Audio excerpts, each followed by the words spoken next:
shouldn't go through an election and at every count you are losing life because people must exercise the right to vote. That's not good for the future of our democracy. But I think that Ghana's democracy is stronger and better with the NPP losing.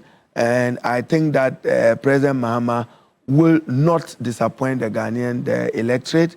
He will do his utmost best to honor the pledges in the manifesto within the constraints of the economy. He would. But I think that he will turn the fortunes of the country around and build the Ghana that we want. I was asking you about those who besieged the Ghana gas, who are alleged to have been NDC all those are criminal conduct. But you see, some of it, I'm encouraging the media that probe it further.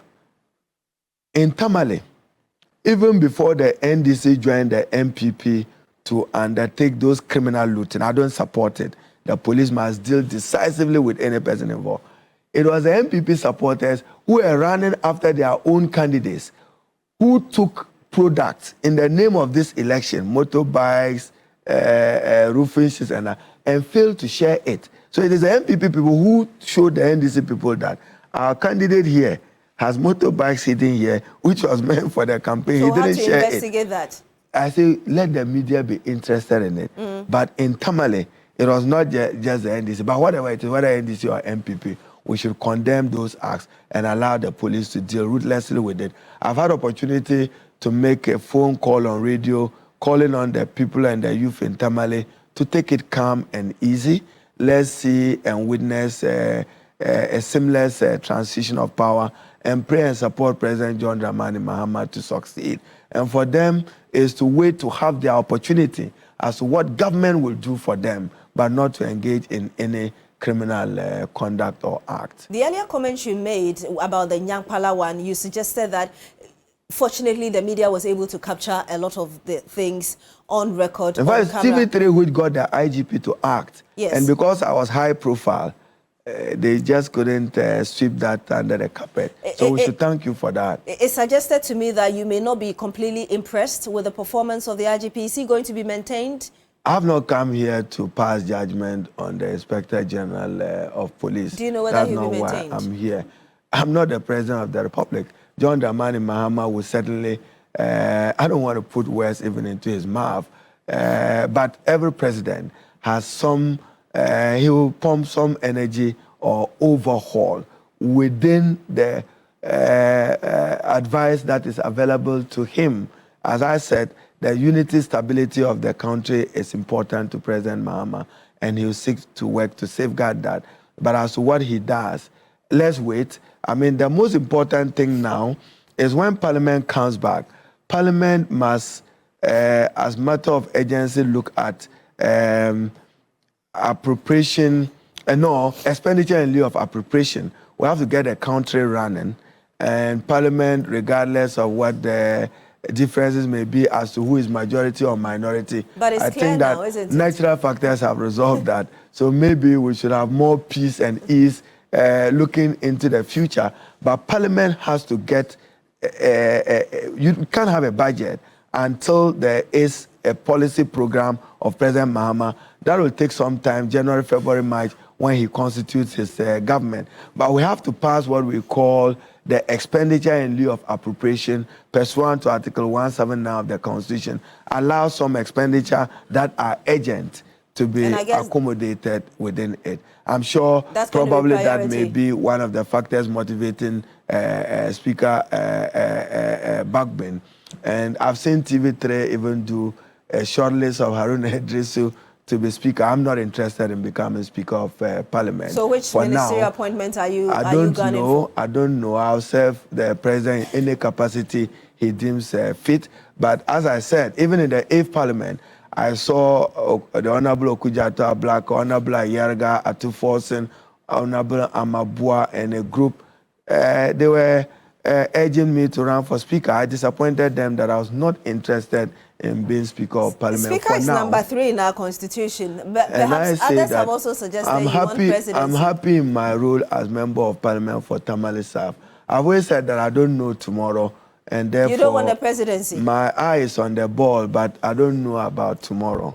So it's likely we may see you run for president. It's also likely I may not live to see tomorrow. What about that? But you haven't answered the question, actually. And I say I may not live to see tomorrow, so leave that to leave that to fate. So and I should take that as a no. God. That you're not looking forward to it. I say leave that to fate. My eye is on the ball. Your eye, which ball? I say my eye is on the ball. Which ball? My eye is on the ball. If you are watching a football match, watch how the football is There are a lot of balls, so which of them?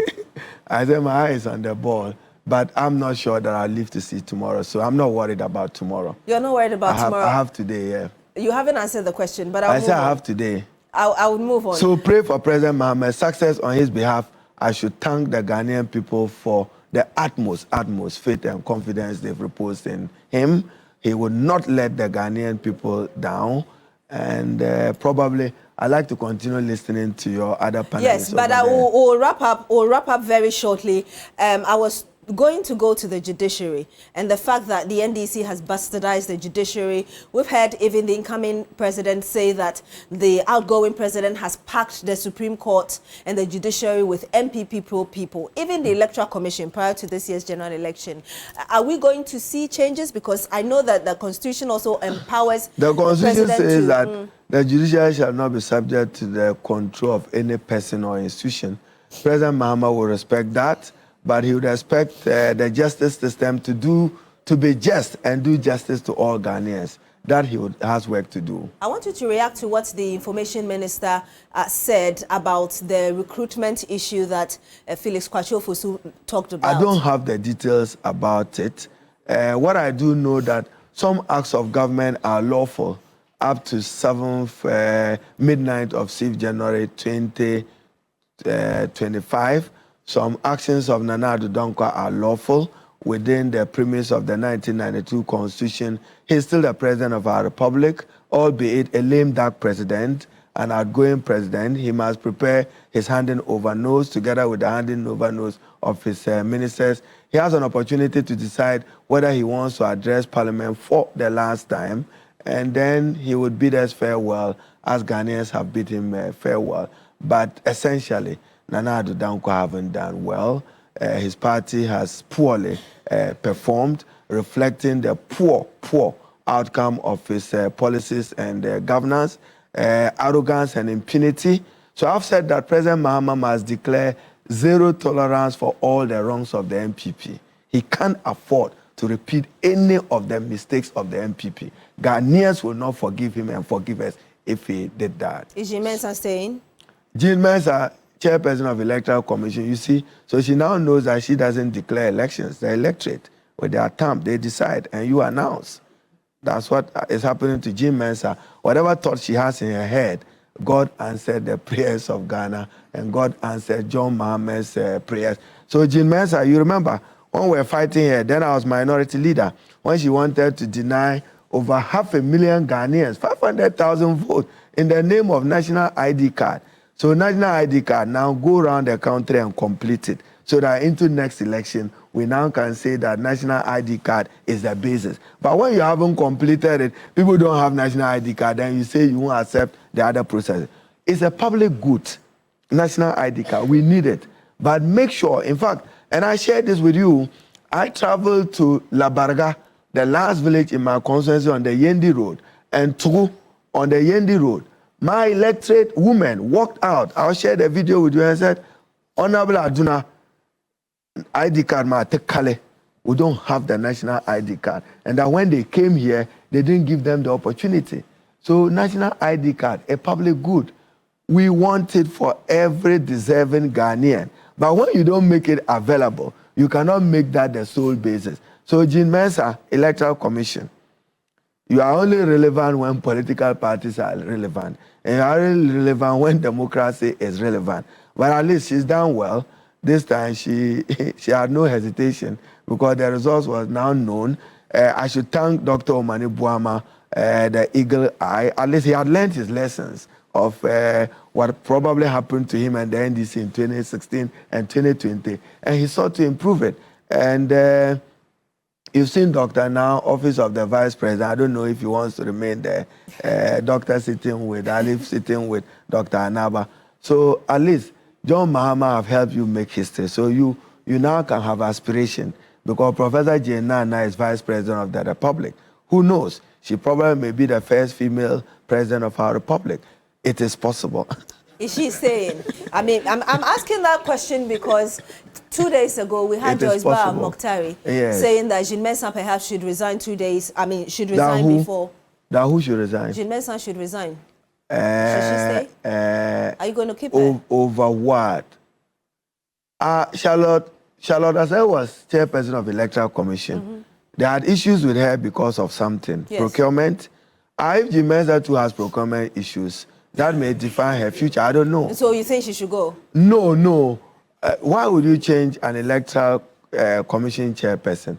These are not matters that is of primary concern to President Mahama. I'm begging you, know where Jean Mensa is. Jean Mensa doesn't determine who rules Ghana. Ghanaians determine who rules them. And they have spoken eloquently that they desire change. President Mahama must reflect that change in order that he does not disappoint them. He has to address unemployment. He has to address the growing cost of living. He has to address the growing cost of business. Many businesses in Ghana are packing out. So when you are analyzing the taxes President Mahama is going to review, you are looking at it in terms of revenue. No, to the extent that a review of those taxes give live support to businesses is the right thing to do, and he will do it. So don't look at it in terms of he bringing taxes down. Does that help Ghanaian businesses? Does that help Ghanaian enterprise? If it does, he should not hesitate to proceed with it. E-levy, nuisance, COVID, nuisance. He will do away with them. But he must wait. We have to swear in the members of parliament. We elect a speaker, elect 2 deputy speakers. President Mahama announces his cabinet. Parliament has to constitute the appointment committee to look at it, examine it, make a report. So the country will run. That's why for me, Parliament coming next week, the most important thing is to look at the expenditure in lieu of appropriation. And then, you know what President Mahama's fortune may be, the Heritage Fund into next year. You know, in all this struggle, Ghana has some Heritage Fund. I spoke to Honorable Setekwe last 2 nights, yesterday I think. I was trying to know the value of it. And then for me, legacy projects. If there is a heritage fund, for me and the people of Tamale, we want Tamale water done. So for John Mahama, if he wants Tamale as good as it was for him in 2024, 2028, he must walk back with me saying that he has fixed the Tamale water crisis, which affects Damongu. Cherpone has a similar crisis. And believe me, those of us around him must help him succeed. So for instance, you're essentially saying, no, there are some things he must do. Saboba Cherpone, Yendi Cherpone Road, Bunkpurgu Nakwandure Road. I won't sit, and those roads will not be fixed within the next 24 months. Whoever goes there, we will remind him that some road, including even Solawa, is in such a bad state. And then when you turn from Sisala, from Clement Apagoin, so some roads, and then I said Cherpune, there's a bar road I pass, and then the OT area, Pasa area. All this, President Mahama will do. But let me give you one assurance. Every good project started by this government, consistent with the directive principle of state policy, President Mahama will execute and complete all those projects, subject to value for money and an appreciation of what went into the initiation of those projects, whether it was a hospital, it was a school block, or whatever. Including National Cathedral. Competition of National Cathedral, but not with state funds. President Mahama is smarter than that. If this country needs a cathedral, he will, together with the church, sit down and decide what to do with it, but not with state resources, not with public resources, and not the waste we are seeing over there. And when we say exerting accountability, how can $38 million and you are swimming in it? What have you seen? Is that worth $38 million?